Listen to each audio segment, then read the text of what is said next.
love djembe, and I'm still playing djembe. It is one of my favorite instruments.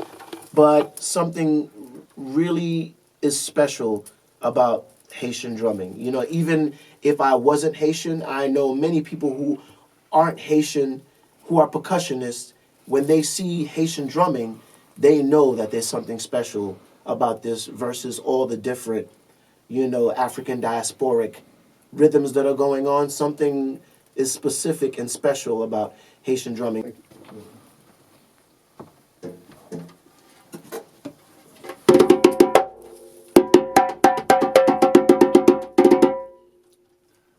Okay, interview.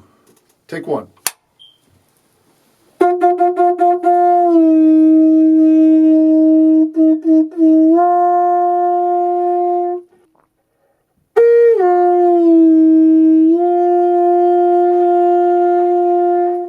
Aye.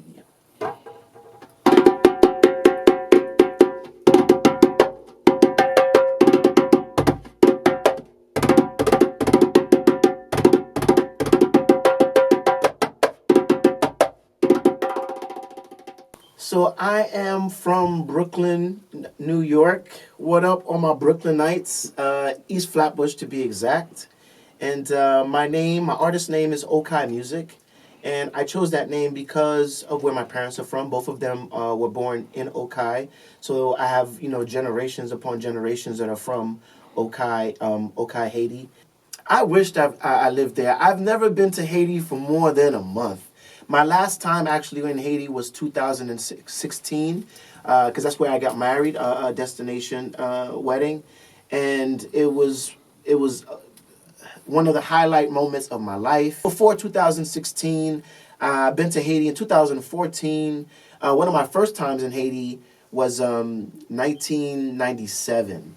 I was there as little kids because for some reason, as soon as you turn 3 or 4 years old in the United States, they take you back to Haiti just to, make you familiar with where you're from.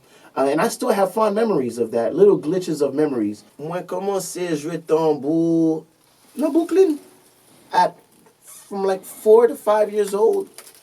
Is probably when I remember, the rhythm it just came easy to me. And I was just a really good listener when it came to rhythm. And of course, I was surrounded by music from the Caribbean and hip hop. Those were the two main, of course, pop music, because you turn on the radio, you hear pop music. But Caribbean music and hip hop were my main influences. So that's what drew me to the rhythm world. You know what I mean? Just listening to songs on the radio, on the records, on cassette tape, and trying to mimic what the drummers were doing. So I would take 2 sticks, I would take 2 knives. I didn't have drumsticks. I would take 2 knives and a bucket, because those were what I could find around the house. I would go in the hallway and just mimic whatever I was hearing. So that was my start of my percussion, my percussion journey. So one of the first songs that I heard from a Haitian artist that introduced me to Haitian rhythms was Kempa Sote by Bookman Experience. When I heard that song, I was like, "What is this?" People who are familiar with the song were just going crazy. The break comes dun dun dun dun dun dun dun dun. When that break comes in, everybody know what song it is, and I was like, "What?" And then I heard the hand percussion going on in there, and I was like, "What is this?" So from there on, I just made it my business to, to learn more Haitian rhythms. And of course, playing djembe in the subway, I ran into a mutual friend called Atibon. Atibon's almost like the Haitian mayor of Brooklyn. He knows everybody. Knowing in a discussion, finding out that I was Haitian and I was a percussionist, he had asked me if I knew any Haitian rhythms. And I was like, no, I'm not familiar. So he had invited me to an event where Haitian drummers were going to be at, and when I saw this going on live, the polyrhythms that were going on, I just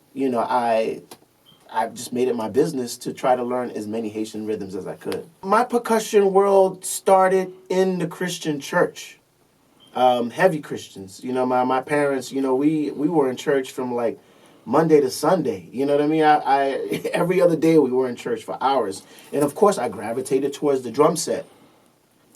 And in most churches back then, you didn't really see hand percussion. Something, you know, for a lack of word, devilish was associated with hand percussion. Even congas, which were really popular in the United States, you never seen congas in churches in the 80s, early 90s. So, of course, I gravitated towards the drum set, playing drums, you know what I mean? But, you know, growing up in a Christian church, you're not going to hear anything related to music of the voodoo gaga world at all. And in my household, they never played anything, you know, associated with voodoo gaga, traditional stuff. Of course, you heard compa, tubadu, but that, you know, Kempa Sote by a Bookman experience crossed over so hard that, you know, many Haitians, you know, whether you like the voodoo culture or not or whatever, that song was just so big and beautiful that, you know, you had no choice but to hear that song. You know what I mean? I believe they won a Grammy for that album. That's how big it was.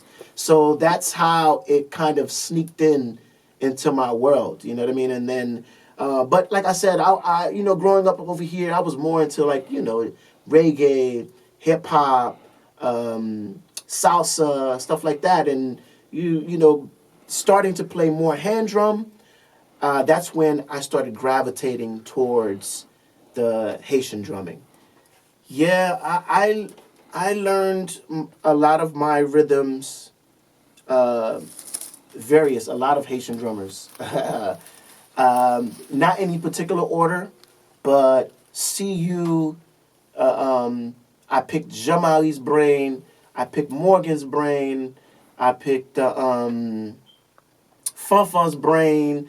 Throughout the years, of course, Atibon giving me little hints, you know, on how to remember rhythms, the different parts, and this has been going on for about 10 years, 10 to 15 years.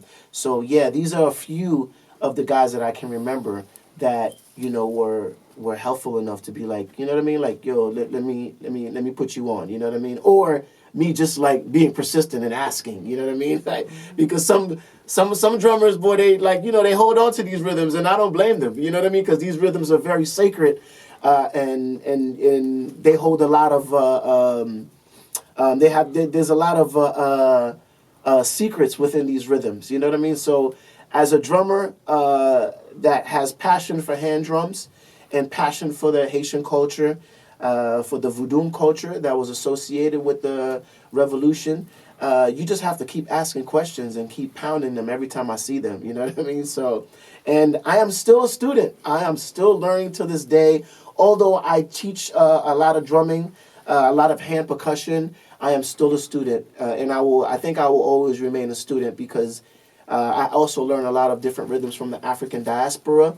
I am more of an African diasporic drummer, learning bits and pieces of different rhythms, trying to find similarities in the slight differences of all these different rhythms.